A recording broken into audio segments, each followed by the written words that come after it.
Corona महामारीले सुस्ताएको वैदेशिक रोजगारी सुरु भएसँगै ह्वात्तै बढ्यो श्रमिकको माग। कान्तिपुर समाचारमा आज अघिल्लो वर्षको तुलनामा 4 गुणाले वैदेशिक रोजगारीको बजार बढ्यो। स्थानीय निर्वाचन नजिकै जाँदा दलहरूबीच तालमेलको तयारी, आफ्ना एजेन्डाबाट विमुख हुँदै मधेस केन्द्रित दलहरू। साथमा आज हामीसँग हुनेछ रुस र युक्रेन बीच युद्धसँगै चलिरहेको वार्ताका अपडेट अनि खेलकुदमा झापा गोल्ड कपको उपाधि, त्रिभुवन आर्मीको पोल्टामा लगायतका समाचार। नमस्कार। अब मुख्य समाचार। वैदेशिक रोजगारीमा जानेको संख्या वात्तै बढ्यो। 8 महिनामा 4 लाखभन्दा बढीले लिए श्रम स्वीकृति। महामारीले रोजगारी गुमाएर आएकाहरू समेत फर्कन थाले। स्थानीय चुनावमा तालमेलको खाका बनाउँदै गठबन्धन दल, नेता कार्यकर्ता तान्ने होड। आयोगद्वारा निर्वाचन पर्यवेक्षण तथा अनुगमन निर्देशिका पारित। आयात कम गर्न नसक्दा 7 महिनामै बाहिरियो 11 खर्ब 47 अर्ब। रेमिट्यान्स बढाउने र वैध रकमलाई प्रोत्साहन गर्ने नीति प्रभावकारी भएन। युद्धरत रुस र युक्रेन बीच चौथो चरणको वार्ता जारी। युक्रेनद्वारा तत्काल पुनः युद्ध विरामको माग।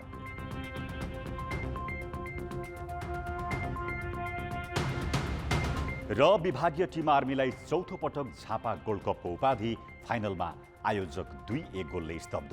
देवेन्द्र तामाङ बने सर्वोत्कृष्ट खेलाडी।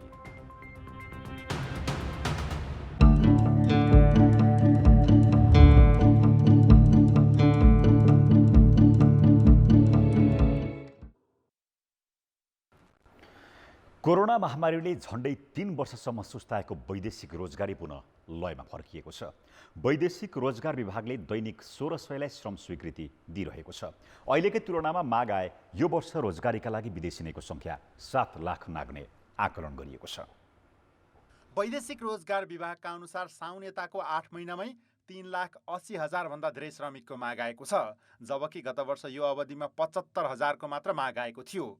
गत वर्षभरिमा 1,67,000ले श्रम स्वीकृति लिएका थिए, तर चालु वर्षको 8 महिनामै 4,01,000 भन्दा धेरैले लिइसकेका छन्।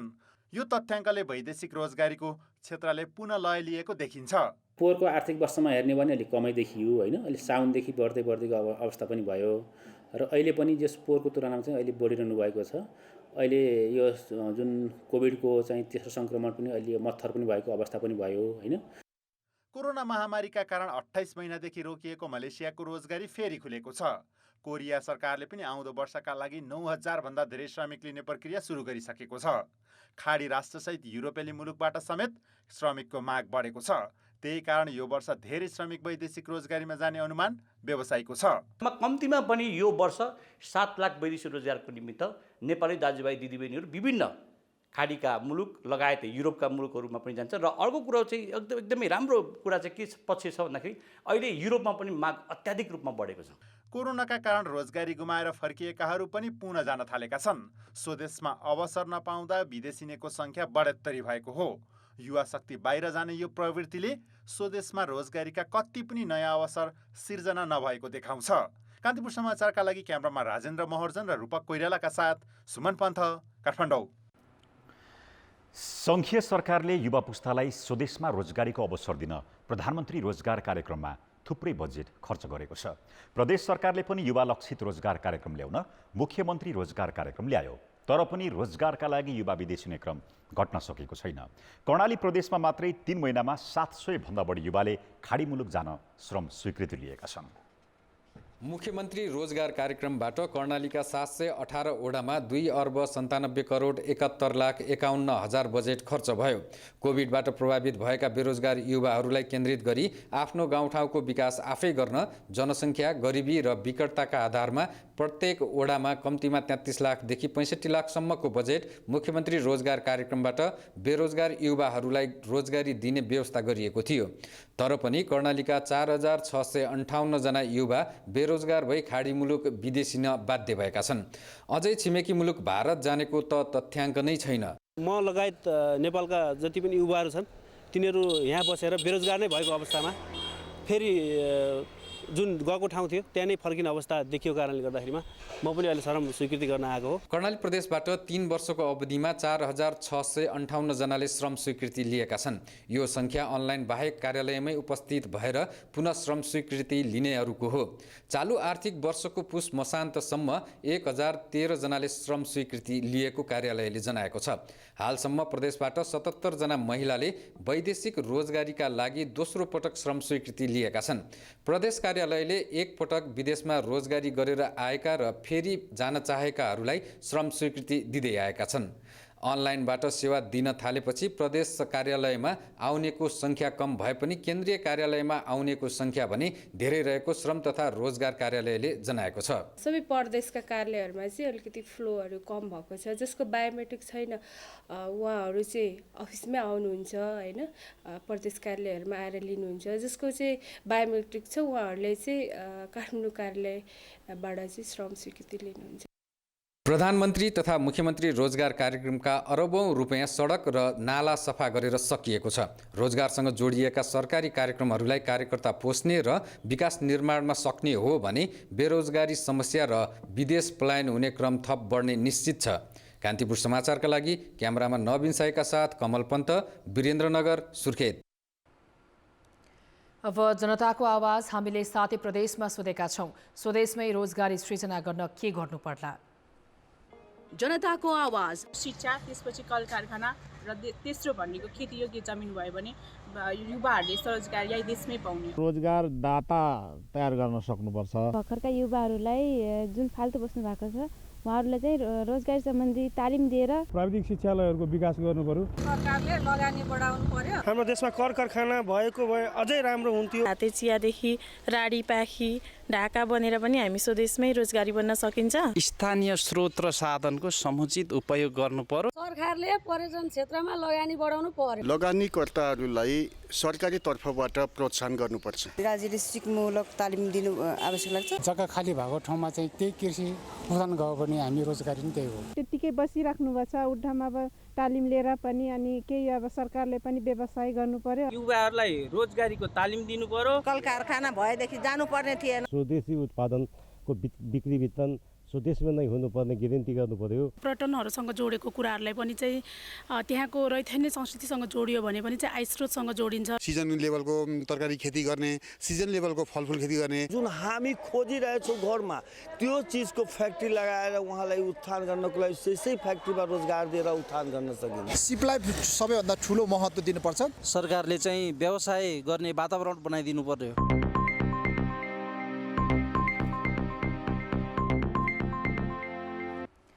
निर्वाचन आयोगले वैशाखमा हुने स्थानीय तहको चुनावमा उम्मेदवारलाई दिएको खर्चको सीमाको कडाइका साथ अनुगमन गर्ने बताएको छ। उम्मेदवारले सीमाभन्दा बाहिर रकम खर्च गरेमा कारबाही गर्ने आयोगको चेतावनी छ। आयोगले महानगर, उपमहानगर, नगर र गाउँपालिका प्रमुखलाई क्रमशः 7.5 लाख, 5.5 लाख, 4.5 लाख र 3.5 लाख रुपियाँ खर्च गर्न पाउने सीमा तोकेको छ।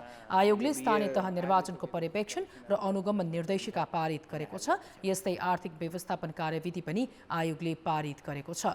निर्देशिका अनुसार अनुगमनका लागि आयोगका पदाधिकारी, सरकारी कर्मचारी वा विज्ञलाई खटाइनेछ। अनुगमन समितिले सहज प्रचार प्रसारदेखि भयमुक्त वातावरणको सहित सबै पक्षलाई निहाल्नेछ। यस्तै मतदाता नामावली अत्यावधिक गर्ने काम अन्तिम चरणमा पुगेको आयोगले जनाएको छ। स्थानीय तह निर्वाचन नजिकै जाँदा गाउँ पस्न थालेका प्रमुख दलहरूले चुनावी रणनीति बनाउँदैछन्। सत्ता गठबन्धनमा आबद्ध नेपाली कांग्रेस, माओवादी केन्द्र, एकीकृत समाजवादी र जनता समाजवादी पार्टीबीच चुनावी तालमेलको जोड घटाउ चलिरहेको छ। चुनावमा एक्लै होमिनुपर्ने ठानेको प्रमुख प्रतिपक्षी नेकपा एमालेको मुख्य ध्यान भने स्थानीय जनप्रतिनिधि र अरू दलका नेता कार्यकर्तालाई आफ्नो पार्टीमा ल्याउने देखिन्छ। तर निर्वाचनमा ठ्याक्कै यस्तो समीकरण बन्छ भन्ने तय अझै भइसकेको छैन। सत्ताको नेतृत्वकर्ता नेपाली कांग्रेस चुनावी अभियान लिएर गाउँ पसेको छ। स्थानीय स्तरको पार्टी चाहना बुझेपछि बल्ल गठबन्धनको रणनीति बनाउने उसको तयारी छ। सभापति शेरबहादुर देउवाले पनि मिलेर जाने प्रष्ट संकेत गरिसकेका छन्। तर पहिला जितेका र पकड बलियो भएका स्थानीय तहमा बाहेक अन्यत्र गठबन्धनसँग मिल्ने योजना कांग्रेसको छ। यद्यपि पार्टीले निर्णय गर्न भने बाँकी छ। आवश्यकता अनुसारको सहमति, जहाँ उहाँहरू जित्न सक्नुहुन्छ हाम्रो सहयोगको आवश्यकता छैन, जहाँ हामी आफै जितिहाल्छौँ उहाँहरूले सहयोग गरिराख्नुपर्ने अवस्था छैन। तर न उहाँ जित्नुहुन्छ न हामी जित्न सक्छौँ आफ्नो बलबुतामा भने त्यस्तो ठाउँमा परस्पर सहयोग गरेर हामीले चाहिँ आफ्नो विजय सुनिश्चित गर्न सक्छौँ र त्यो काममा चाहिँ नेपाली कांग्रेस अगाडि बढ्नेछ। सत्ता साझेदार माओवादी केन्द्र, एकीकृत समाजवादी र जनता समाजवादी पार्टी भने गठबन्धन दलहरू तिनै तहकै चुनावमा तालमेल गर्ने पक्षमा छन्। ओडादेखि नै सत्ता गठबन्धनका दलबीच भागबण्डा गर्ने कि गाउँ, नगर, उपमहानगर र महानगरपालिकाको नेतृत्व भन्नेमा भने उनीहरू पनि प्रष्ट भइसकेका छैनन्। व्यवहारिकता हेरेर सम्बन्धित पालिकाहरूले, त्यहाँका पार्टी कमिटीहरूले, त्यहाँको जिल्ला कमिटी, त्यहाँको पालिका कमिटी, स्थानीय पार्टी कमिटीहरूले नै आवश्यक सरसल्लाह परामर्श गरेर निर्धारण गर्ने कुरा हो। जहाँसम्म कुन कुन दललाई कति प्रतिशत भन्ने खालको कुरा छ, हामी त्यो ठाउँमा पुगेकै छैनौँ। त्यो ठाउँमा पुग्दाखेरि अलिकति पार्टीको शक्ति, स्ट्रेन्थ अथवा तलको स्थानीय आवश्यकता, कसको कहाँ के प्रभाव छ भन्ने खालको कुरा त अवश्य अब ध्यानमा राखिएला। सत्ता गठबन्धनका दलहरूले चुनावी सहकारी जति आफू जित्न केन्द्रित गरेका छन् त्यति नै संसदको पहिलो दल एमालेलाई हराउन उनीहरूको रणनीति देखिन्छ। त्यसैले एमाले सकभर गठबन्धन नहोस् भन्ने चाहन्छ। आफूलाई अप्ठ्यारो पर्ने देखेपछि एमाले गठबन्धनकै नेता कार्यकर्ता र जनप्रतिनिधिलाई टिकटको आश्वासन दिएर पार्टी प्रवेश गराउन सक्रिय छ। स्वाभाविक रूपमा एमाले भनेको चाहिँ जो मानिस समाजमा लोकप्रिय छ, जनताले मन पराएका छन् त्यस्ता व्यक्तिहरू एमालेमा आउन पर्छ। हामीले ल्याउँछौँ पनि लोकप्रिय मान्छेहरू चाहियो नि एमालेलाई। एमाले भित्रै पनि लोकप्रिय मान्छेहरूको त ठुलो सङ्ख्या छ। फेरि पनि समाजमा स्थापित व्यक्तित्वहरू छन् भने तिनीहरू पनि अरू पार्टीमा जाने होइन, एमालेमै आउनुपर्छ भन्ने कुरा। पालिका तहको निर्वाचनमा स्थानीय र चिने जानेका व्यक्तिहरू उम्मेद्वार हुने भएकोले गठबन्धन पुरै प्रभावकारी हुनेमा आशंका गर्न सकिन्छ। तर सत्ता गठबन्धनका दल तालमेल गर्नेमा एकमत जस्तै देखिँदा त्यसको प्रभाव भने प्रदेश र प्रतिनिधि सभाको निर्वाचनसम्मै पर्नेछ। कान्तिपुर समाचारका लागि जनकपुरबाट अमरकान्त ठाकुर र क्यामेरामा रूपक कोइरालाका साथ बाबुराम तिमिल सिन्हा, काठमाडौँ। अब बाँकी समाचार। लोकतान्त्रिक आन्दोलनपछि तराई मधेसमा शक्तिका रूपमा उदाएका दलहरू सत्ता स्वार्थका कारण जुट्ने र फुट्ने खेलमा अल्झिँदा फेरि एजेन्डाविहीन बन्दै गएका छन्। विशेष गरी 62-63 को परिवर्तनबाट उदाएर टुटफुट झेल्दै आएका मधेस केन्द्रित दल झन्डै 2 वर्ष अघि फेरि मूलधारको शक्ति बन्ने अपेक्षासहित एकजुट भएका थिए। तर सहयात्रा 1 वर्षमै टुटेपछि अहिले त झन् मधेसमै साख गुम्ने हो कि भन्नेमा सशङ्कित देखिएका छन्। 2062-63 सालपछि उदाएको मधेसी जनअधिकार फोरम र त्यस यताका उतार चढावले मधेसी केन्द्रित दलहरू प्राय सरकारमा पुगे। यो अवधिमा 12वटा सरकार बन्दा 8वटा सरकारमा सहभागी भए। जसपा अध्यक्ष उपेन्द्र यादव त बारम्बार महत्त्वपूर्ण मन्त्रालय सहित उप प्रधानमन्त्री भए। राजेन्द्र महतो, विजय गच्छदार, हृदय त्रिपाठी लगायत मधेस केन्द्रित अधिकांश मुख्य नेताहरू थुप्रै पटक मन्त्री भए। महत्त्वपूर्ण विकासे भौतिक पूर्वाधार सहित रक्षा, गृह, स्वास्थ्य, वन जस्ता जनसरोकारका मन्त्रालय उनीहरूकै रोजाइमा रहे। मुद्दा र सिद्धान्तमा भिन्नता नभएका दलहरू मिलेर सङ्घीय समाजवादी तमलोपा हुँदै राष्ट्रिय जनता पार्टी बन्यो। पछिल्लो समय 2077 वैशाखमा एकतापछि जनता समाजवादी पार्टी गठन भयो। तर नेता व्यवस्थापन र सत्ता स्वार्थको किचलोले जसपा गठन भएको 1 वर्ष 5 महिना नपुग्दै विवाद चर्कियो। संसद विघटन प्रकरणपछि जसपा पनि विभाजित भयो। महन्त ठाकुरले लोकतान्त्रिक समाजवादी पार्टी लोसपा दर्ता गरे। तर अहिलेसम्म पनि लोसपाले संगठन विस्तार र राष्ट्रिय राजनीतिमा खासै एजेन्डा स्थापित गर्न सकेको छैन। हामी गएर रोडमा कुद्ने हो भने त तुरन्त देखिन्छ। त्यो बेला आन्दोलनै थियो, मधेस आन्दोलन धेरै देख्नुभयो। अहिले आन्दोलनमा हामी छैनौँ, त्यसकारण कम देखिया होला। तर म त देख्छु नेताहरू दौडिराखेका छन्। यता जसपा विवाद पनि विभाजनको नजिक पुगेको छ। पार्टी सत्तामा छ तर कार्यकारिणी अध्यक्ष उपेन्द्र यादव र सङ्घीय परिषद अध्यक्ष बाबुराम भट्टराई बीच शक्तिको टकराव चलेको बेला पकड क्षेत्रकै नेताहरूले पार्टी छोड्न थालेका छन्। यसले स्थानीय तहको चुनावमा कस्तो प्रभाव पार्ला? जसपामा उहाँहरूले विगतमा गरेका गलत कामहरूका खातिर फेरि निर्वाचनमा उम्मेदवारी पाउने आशा त्याग गर्नुभयो। त्यहाँ टिकटका थुप्रै दावेदार देखे। अब म टिकट पाउँछु कि पाउँदिनँ भन्ने डरका खातिर मधेस पहाड सबै हिसाब ठाउँमा चाहिँ के भने पुगेको पार्टी र सबै समुदायको नेतृत्व भएको पार्टीको रूपमा चाहिँ यो एउटा राष्ट्रिय पार्टीको रूपमा चाहिँ स्थापित छ। त्यसैले मलाई लाग्छ यो कमजोर भएको छैन, पहिलेभन्दा बलियो भएको छ। केही साथीहरू जानुभयो तर पनि धेरै साथीहरू यतै रहनु भएको छ अनि सांसद सङ्ख्या पनि हाम्रो 19 पुगेको छ। काङ्ग्रेसबाट अलग भएका ठाकुरले तमलोपा हुँदै जसपा छोडेर लोसपासम्म आइपुग्दा पनि मुद्दा जनस्तरमा लैजान सकेनन्। न त यादवले आफूलाई तराई मधेसभन्दा माथि पुर्याउन सके, बरु सत्ताकै वरिपरि रमाउने र नेतृत्वमा एकले अर्कोलाई स्वीकार नगर्ने प्रवृत्तिले तराई केन्द्रित शक्तिहरू आफ्नै पकड क्षेत्रमा कमजोर बन्दैछन्। अहिले स्थानीय तहको चुनावमा जान गठबन्धनको सहारा खोज्नु त्यसैको परिणाम हो। कान्तिपुर समाचारका लागि क्यामेरामा रूपक कोइरालाका साथ अञ्जना लामिछाने र दशरथ राई, काठमाडौँ। सामान्य परिवारका खेती किसानी तथा मजदुरी गरी जीविकोपार्जन गर्ने सप्तरीको टेङ्गरी गाउँमा भएको आगलागीमा परि सर्वस्व गुमाएका 11 घरका 64 जना बिचल्लीमा परेका छन्। कुनै पनि निकायले अहिलेसम्म ओत लाग्ने छानोको व्यवस्था नगर्दा 3 दिनदेखि अग्निपीडितहरू खुला आकाश मुनि बस्न बाध्य बनेका छन्। सप्तरीको अग्निशहर कृष्णा सबरण गाउँपालिका वडा नम्बर 4 टेङ्ग्रीका डम्बर यादव आउँदो वैशाखमा छोरीको बिहे गर्ने तयारीमा थिए, तर शनिबार राति भएको आगलगीमा जोहो गरेर राखेको नगद 2,50,000 रुपैयाँ, सुन चाँदी, लता कपडासँगै छोरीको बिहे गर्ने यादव परिवारको सपना पनि आगलागीले चकनाचुर भयो। जते जिनिस रे धान गहुम चाउर सब मतलब की जे जरि गेलै, पैसा जे रहे मतलब कि 2.5 लाख टका से जल गेलै, सोना रहे चांदी रहे सब लेन दिए बेटी के बियाह करे खातिर में मतलब कि जो सब जल गेलै। गाउँको खेती हुने जग्गा बिक्री गरेर अर्को ठाउँमा नयाँ जग्गा खरिद गर्न जोहो गरेर राखेको नगद 4 लाख रुपैयाँ स्थानीय भोला यादवको पनि सोही आगलगीमा डढेर खरानी भयो। टेङ्ग्रीको आगलगीमा परि डम्बर र भोला जस्तै अन्य 9 परिवारको हालत पनि यस्तै छ। सोना भेले, धान भेले, गहुम भेले, घर 5टा भेले, की कहै छै ते 4 लाख टका भेले। हाम्रो बुवाको अनि खेत बेच्छ, त्यहाँ खेत बेचेर पैसा राख्छ 4 लाख खेत लिनेको लागि, और सबै नष्ट भयो, गहना जबर जतै सबै नष्ट भयो घरमा। त झन्डै 34 वटा घर डढेर खरानी भएको छ। यहाँका अग्निपीडितहरू अहिले बिचल्लीमा परेका छन्। गाउँपालिकाको तर्फबाट केही खानेकुरा सामान्य राहत दिए पनि यथोचित समग्र रूपमा राहत सामग्री अहिलेसम्म वितरण हुन सकेको छैन।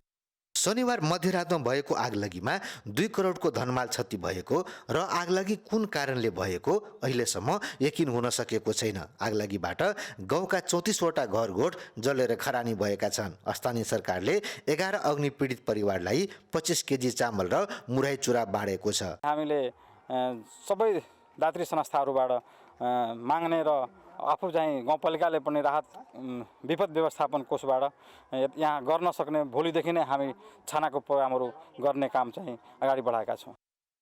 बस्ने बास र खाने अन्न नै आफूहरूको पहिलो आवश्यकता भएको पीडितहरूको भनाइ छ। सरकारसँग उनीहरूले तत्काल पुनर्स्थापनाको माग गरेका छन्। कान्तिपुर समाचारका लागि आर्यन विश्वास, राजविराज, सप्तरी। अब जनमतको अन्तिम परिणाम। जनमतमा हिजो हाम्रो प्रश्न थियो, ए डिभिजन क्लब र नेपाल सुपर लिगको विवाद समाधानका लागि के गर्नु पर्ला? ए एन्फाले पहल, बी कानुनी उपचार र सी आपसी सहमति। जनमतको अन्तिम परिणाम यस्तो छ, ए एन्फाले पहलमा 35%, बी कानुनी उपचारमा 21% र सी आपसी सहमतिमा 44% मत प्राप्त भएको छ। अब आजको प्रश्न, आगलागीका घटना नियन्त्रण गर्न के गर्नु पर्ला? ए विपद प्रति सावधानी, बी स्थानीय तहको अग्रसरता र सी जनचेतना वृद्धि। जनमतको अन्तिम परिणाम भोलि बेलुकी 8 बजेको कान्तिपुर समाचारमा प्रसारण गर्नेछौँ। कृपया NEWS news space A B वा सी टाइप गरी 34001मा SMS गरी आफ्नो मत व्यक्त गर्नुहोला। अर्थ र विकास। आयात थेग्नै नसक्ने गरी बढ्दै जाँदा मुलुकबाट बाहिरिने रकमको आँकडा अत्यास लाग्दो देखिएको छ। यो आर्थिक वर्षको 7 महिनामा मात्रै आयातका लागि 11 खर्ब 47 अर्ब रुपैयाँ बाहिरिएको छ, जुन गत वर्षको भन्दा 42%ले बढी हो। तर आयात घटाउँदै रकम बाहिरिनबाट रोक्ने र रेमिट्यान्स बढाएर स्थानान्तर घाटा कम गर्ने सरकारको नीति सफल हुन सकेको छैन।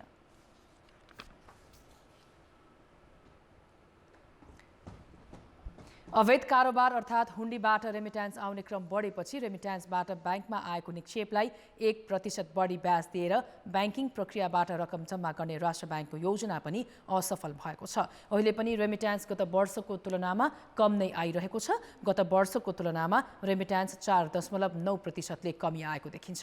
अर्थात् विदेश गएका कामदारले पठाएको रकम ब्याङ्कमा राख्दा ब्याज बढी दिने नीतिले पनि रेमिट्यान्स बढाउन सकेन। रेमिट्यान्स घर परिवारको जीवन निर्वाहको लागि मात्र पर्याप्त चाहिँ छ। अलिकति बचे खुचेको चाहिँ जुन नगद हुन्छ त्यो नगद चाहिँ ब्याङ्कमै जानुपर्छ, ब्याङ्कमै यो ब्याज दर बढ्दा त्यही जानुपर्छ भन्ने चाहिँ छैन। त्यसैले उनीहरूको विप्रेषणको स्तरको कारणले गर्दा जुन इन्सेन्टिभ ब्याज दर इन्सेन्टिभ राष्ट्र ब्याङ्कले गरेको छ राम्रो कुरो हो, तर यो त्यति प्रभावकारी होला, विप्रेषण बढाउन प्रभावकारी होला जस्तो मलाई लाग्दैन। 2077 असारमा 2 खर्ब 82 अर्ब रुपैयाँ बचतमा रहेको सुधानान्तर स्थिति आयातमा भएको वृद्धि र रेमिट्यान्समा आएको कमीका कारण गत माघसम्ममा 2 खर्ब 47 अर्बले घाटामा गएको छ। आयातमा कडाई गर्न आयातित वस्तुको प्रतिपत्र खोल्ने क्रममा मार्जिन रकम राख्नुपर्ने व्यवस्था गरेको छ। तर पनि यसले आयातमा अहिले नै नियन्त्रण गरिहालेको भनी देखिँदैन। साउनमा 75%ले वृद्धि आएको आयात गत माघमा 42.8%ले बढेर 1147 अर्ब खर्ब पुगेको छ। दक्षिण कोरियाले नेपालबाट पुनः श्रमिक लिने प्रक्रिया सुरु गरेको छ। 2 वर्षपछि नेपालबाट नयाँ श्रमिक भर्ना प्रक्रिया सुरु भएको हो। यो वर्ष र अर्को वर्षमा गरी 9,500 भन्दा बढी कोटा तोकिएको छ। 6900 भन्दा बढी उत्पादनमूलक र 2700 भन्दा धेरैलाई कृषिमा लगिने EPS कोरिया शाखाले जनाएको छ। आउँदो वैशाख 26 गतेबाट भाषा परीक्षा लिन चैत दोस्रो साताबाट आवेदन सङ्कलन गर्ने तयारी EPS कार्यालयले गरेको छ। 2 सातापछि फर्म सङ्कलन गर्न लागेको वैदेशिक रोजगार विभागले जनाएको छ। दक्षिण कोरियाले नेपालसहित 16 मुलुकबाट श्रमिक लैजाँदै आएको छ। उसले नेपालबाट सन् 2008बाट श्रमिक लिँदै आएको छ। यता वैदेशिक रोजगार विभागले आजबाट मलेसियाका लागि पूर्व श्रम स्वीकृति खुला गरेको छ। मलेसियाबाट आएका करिब 30,000 मागपत्रमाथि पूर्व स्वीकृति दिन सुरु हुने वैदेशिक रोजगार विभाग काठमाडौँ कार्यालयले जनाएको छ। खेलकुद समाचार। कान्तिपुर खेलकुद समाचारमा स्वागत छ। त्रिभुवन आर्मी फुटबल क्लब लगातार तेस्रो र समग्रमा चौथो पटक झापा गोल्ड कपको च्याम्पियन बनेको छ। आज झापा 11लाई 2-1 गोलले पराजित गर्दै विभागीय टोली आर्मीले उपाधि जितेको हो। डुमालाल राजवंशी रङ्गशालामा भएको खेलमा 3 गोल पहिलो हाफमा सम्भव भएका हुन्। 18औं मिनेटमा टेकबहादुर बुढाथोकीले गोल गर्दै आर्मीलाई अग्रता दिलाए। त्यसको 3 मिनेट नबित्दै जर्ज प्रिन्स कार्कीले गोल गरेपछि आर्मीले अग्रता दोब्बर बनायो। 24औं मिनेटमा झापाले गोल फर्कायो। रुडी सिवेको क्रसमा विमल घरती मगरले हेडर गोल गरेका हुन्। त्यसपछि खेलमा कुनै गोल हुन सकेन र आर्मीले विजेता बन्दै 12,55,000 जित्यो। झापा गोल्ड कपको पहिलो संस्करण आर्मीले जितेको थियो। दोस्रो संस्करण मनाङ मस्यादीले जिते पनि तेस्रो, चौथो र 5औं संस्करणको उपाधि आर्मीले आफ्नो बनाएको हो। आर्मीको जारी सिजनको यो पहिलो उपाधि समेत हो। उपविजेता आयोजक झापा 11ले 6,05,000 रुपियाँमा चित्त बुझायो।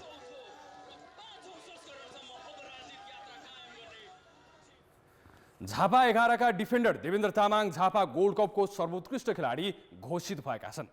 टिमलाई फाइनलसम्म पुर्याउन महत्त्वपूर्ण भूमिका खेलेका आयोजक झापा 11का देवेन्द्रले मोटरसाइकल जितेका छन्। झापा 11कै विमल घरती मगरले सर्वाधिक गोलकर्ताको पुरस्कार जिते। उनले प्रतियोगिता अवधिभर 5 गोल गरेका थिए। झापाकै मनोज राईले उत्कृष्ट डिफेन्डर र आन्द्रेस नियाले मिडफिल्डरको उपाधि हात पारे।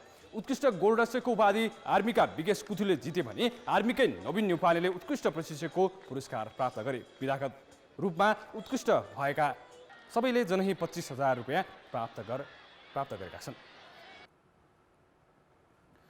ललितपुरमा वर्षेनी हुने मेयर कप टेबल टेनिस प्रतियोगिता मात्र होइन उत्सवकै रूपमा मनाउँदै गरिएको छ।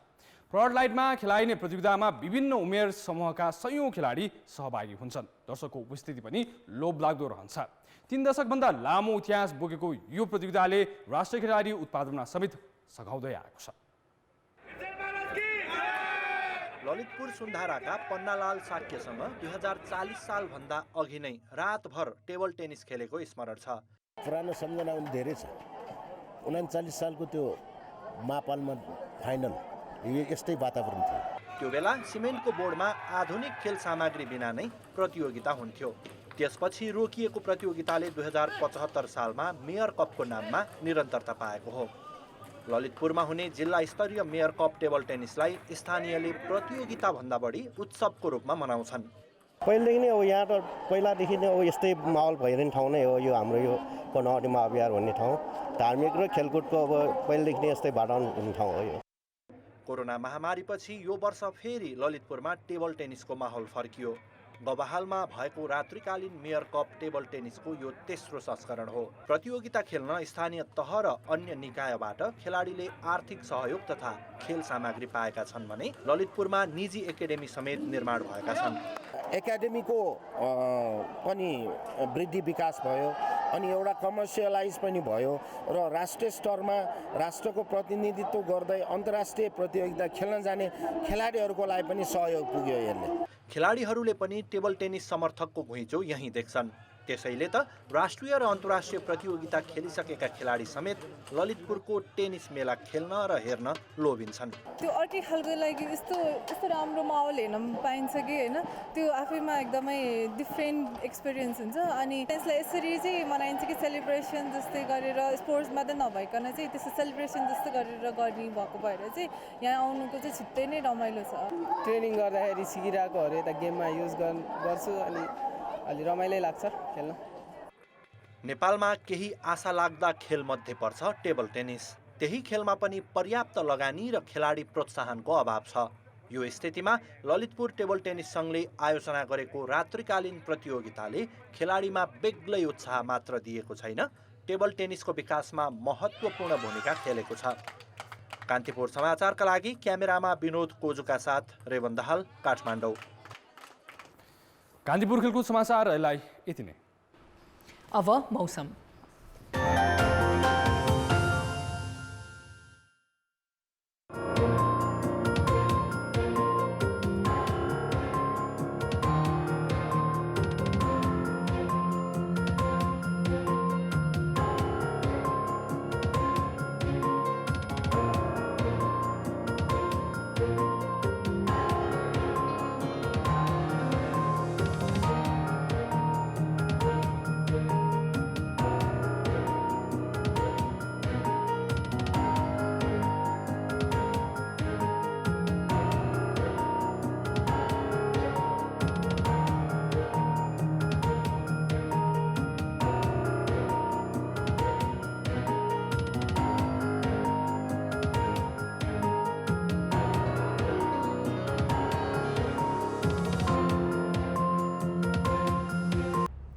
कान्तिपुर समाचार अहिलेलाई सकियो। वसन्त ऋतुको आगमनसँगै यति बेला बोट बिरुवामा नयाँ पालुवा पलाउन थालेका छन्।